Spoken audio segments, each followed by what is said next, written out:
আসসালামু আলাইকুম মোৰ মা ভনীসকল। এয়া হৈছে মোৰ ছোৱালী জাহিন নুৰ আহমেদা। মোৰ ছোৱালীৰ বয়স মাত্ৰ 4.5 বছৰ আৰু মোৰ ছোৱালীৰ কেৱল এটাই জিদ, আম্মা তুমি আল্লাহুম্মা কোৱা, ময়ো আল্লাহুম্মা ক'ম। তেতিয়া মই সুধিলোঁ যে তুমি কি আল্লাহুম্মা ক'বা। তাৰে পিছত আপোনালোকে চাই লওক।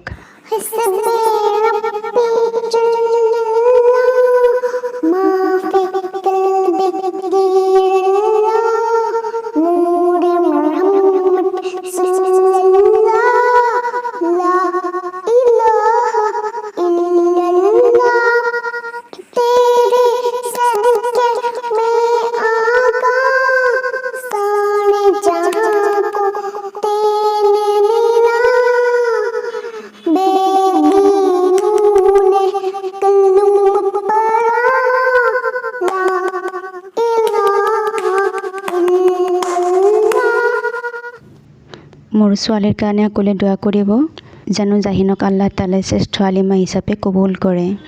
আসসালামু আলাইকুম।